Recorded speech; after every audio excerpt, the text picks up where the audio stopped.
What is up, YouTube? HPJ here, and I'm coming at you guys with my variation of Grandsoil Psychic. Yeah, this is a deck that I know many of you did not expect to see on the channel, but I definitely wanted to go into as soon as possible. The only thing is, I don't have every card that was used in the original version. So, yes, this is going to be a definite retro version of Grandsoil Psychic. But it is not going to be the build that Jeff Jones used back in 2012 when he topped second in YCS Toronto. For those who don't know who Jeff Jones is, which I'm actually quite shocked because at the time of this recording, we just recently had a YCS in Anaheim and Jeff Jones top 32. Jeff Jones, well-renowned Yu-Gi-Oh player, very much one of the elite. He was also the winner of Shonen Jump Edison. That's right, Edison format. He was the winner of the last YCS, last Shonen Jump in Yu-Gi-Oh history, and he topped it with Quick Draw Plant, which was prominently known as one of the best decks for that format. And it was a very short-lived format too, because the Shining Darkness came out and that introduced a whole lot of waves of new stuff as well. Now, with Grandsoil Psychics, and for those who are wanting me to talk more about it, Grandsoil Psychics is an amalgamation of Earth attributed monsters. Majority of the deck is Psychics, who are also recruiter monsters. You don't know the term recruiter. Basically, they just get out more monsters and bring them onto the field. The other addition about these recruiter monsters is that they focus on bringing more monsters onto the field. Whether they're destroyed by battle or destroyed by a card effect or sent from the field to the graveyard. These include monsters like Mr. Tomato, Giant Rat, Shining Angel, and stuff like that from older Yu-Gi-Oh sets. Now, the other addition of this is the title name itself, Grandsoil. He is the Elemental Lord of Earth, and at the time, this was the first of the Elemental Lords. Because if it follows in order, it's Grandsoil, Molan Glacia, Pyrorex, Wind Rose, then it's Photosynthesis, and then it's Umbridon. The last two, whose names I'm sure I'm missing up, were the last of the Elemental Lords. And then there was the Elemental Sabers, which are supposed to be the lower level various of the Elemental Lords, and they're the ones that help assist bringing those Elemental Lords without the conditions and stuff being a problem.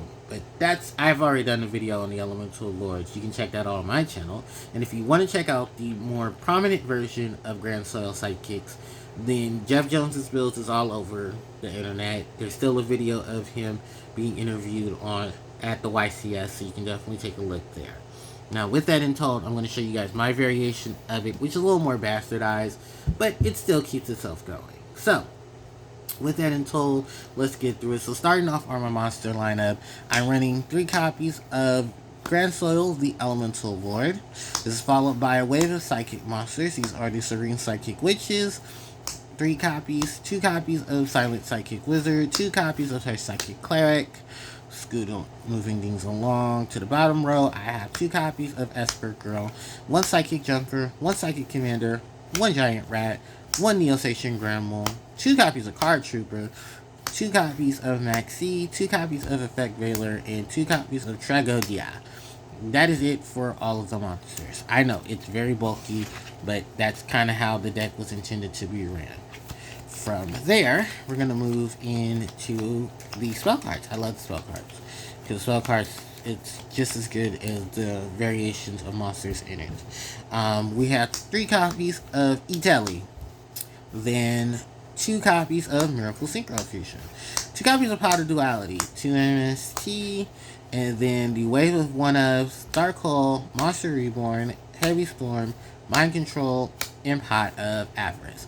To round it off, I'm running 2 trap cards, and these are Psychic Overload. Alright, that is it for all of the main deck cards. That should be a total of 40. Going into the extra deck. And while my extra deck is not prominent, I'm running 1 copy of Ultimate Axon Kicker, 1 copy of Chimera Tech Fortress Dragon, 1 Neteria Beast, 1 Neteria Barkion, 1 Gaia Knight, the Force of Earth, 1 Psychic Life Transfer, 1 Ruler Archfiend, 1 Stardust Dragon. Actually, let me go in order of level from now on. 1 Allied Justice Catastor, 1 Black Rose Dragon, 1 Stardust Dragon, 1 Leviair the Sea Dragon, 1 Tintempo, the Percussionist Jin, 1 Wind Up Zen Mateys, 1 Stillstorm Roach, and 1 Gem Knight Pearl. Okay, sorry about that. I had to answer something. So that is it for every card here placed in the deck. Now I know a lot of the options are different from what Jeff Jones ran, because of course I told you guys this is my variation of it. Jeff Jones's build is still up on the internet. You can definitely go check that out on YouTube because the videos are still up. Now, Grandsoil Psychics. Let's get into what makes this deck what it is.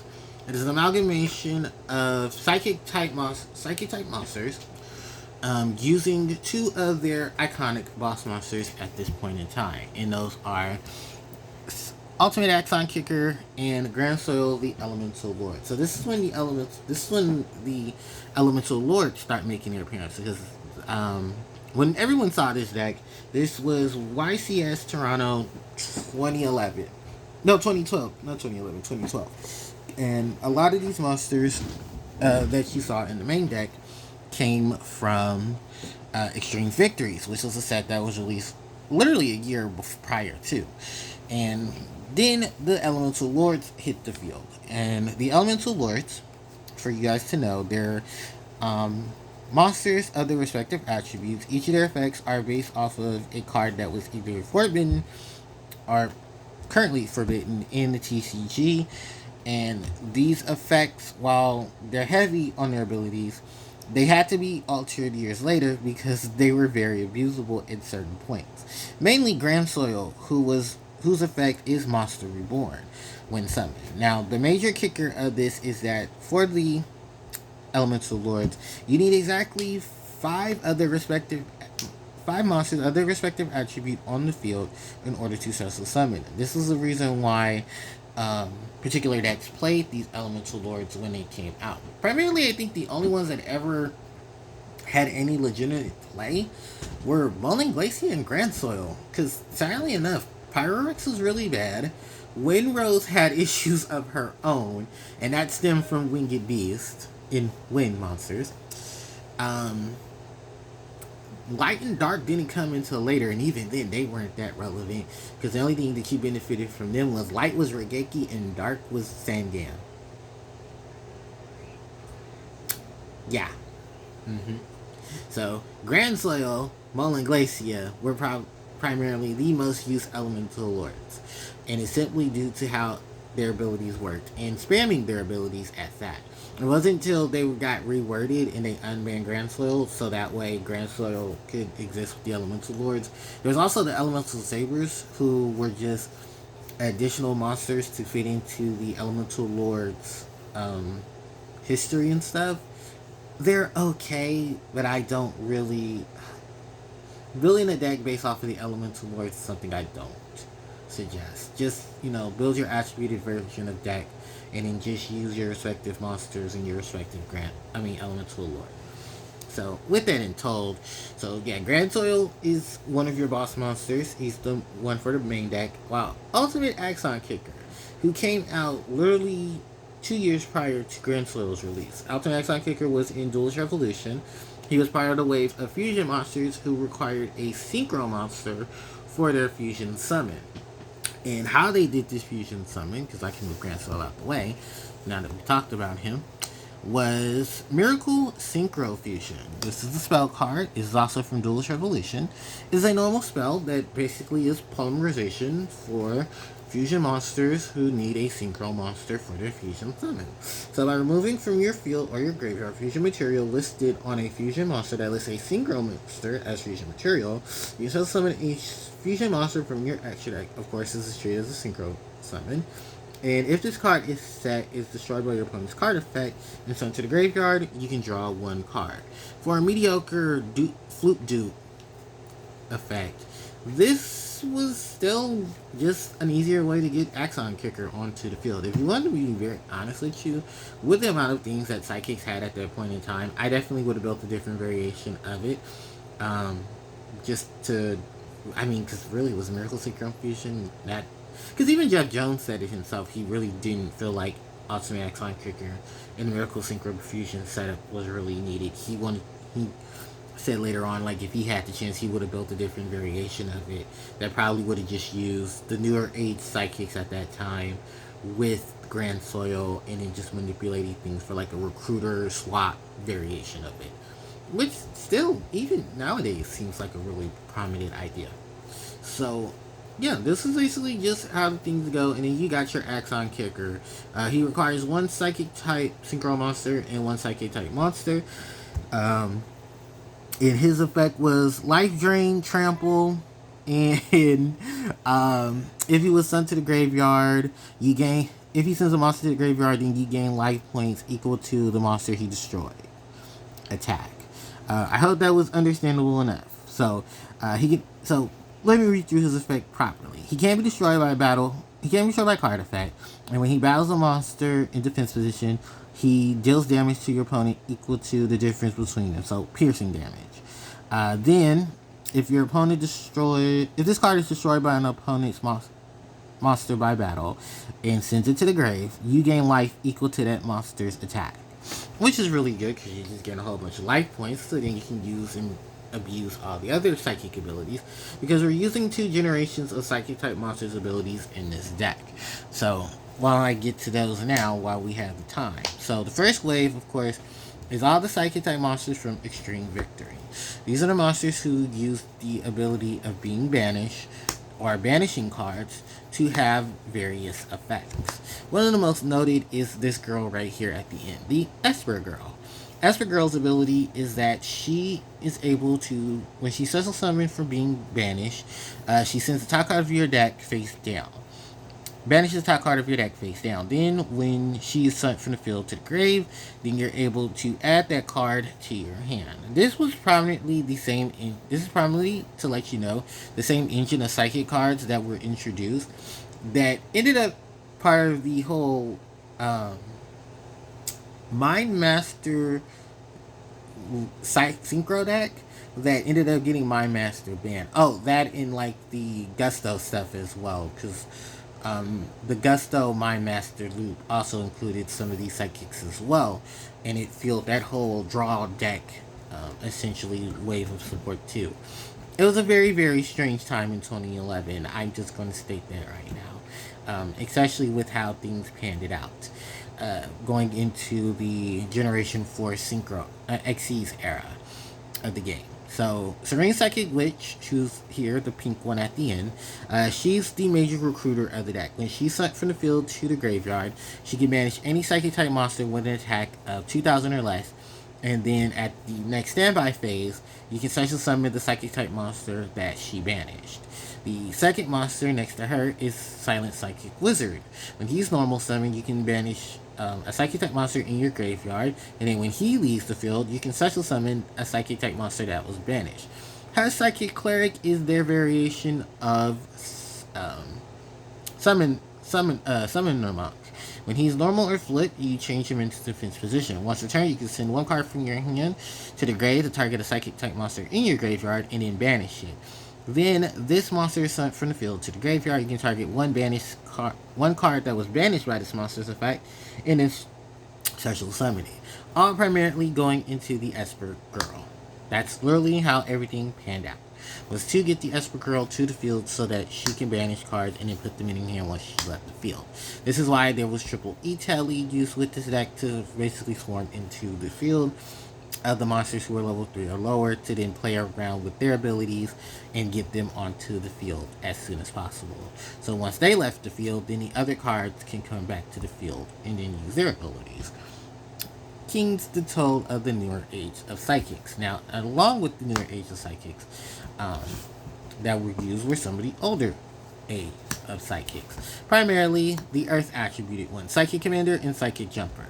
So Psychic Jumper can creature swap another psychic type monster and a monster your opponent controls. This leads into basically running your Esper girls and stuff. I mean, your Serene Psychic Witches and stuff into other monsters and then taking them out.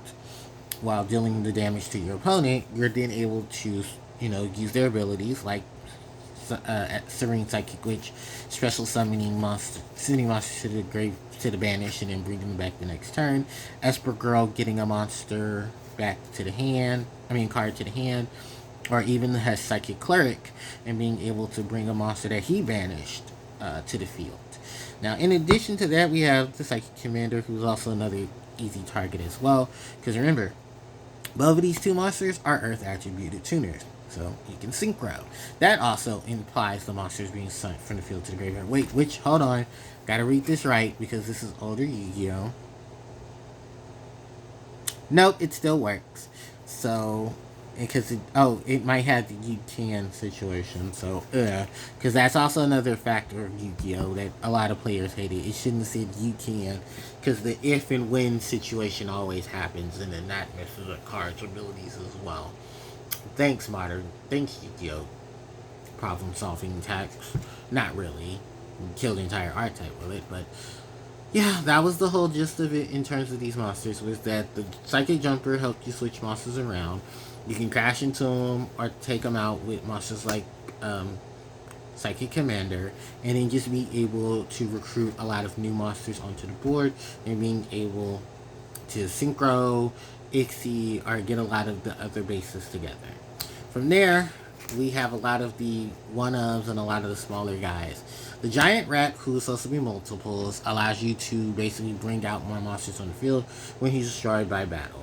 Creature Swap was used in this deck, but I don't know where my creature swaps are, because I'm supposed to creature swap my Giant Rat into it, have my Giant Rat be took out, get another monster onto the field, and then have that going. Neospatian Grand Mole to deal with a lot of problematic monsters. Mole was still a very viable monster at that time, especially because of how slow the game itself was.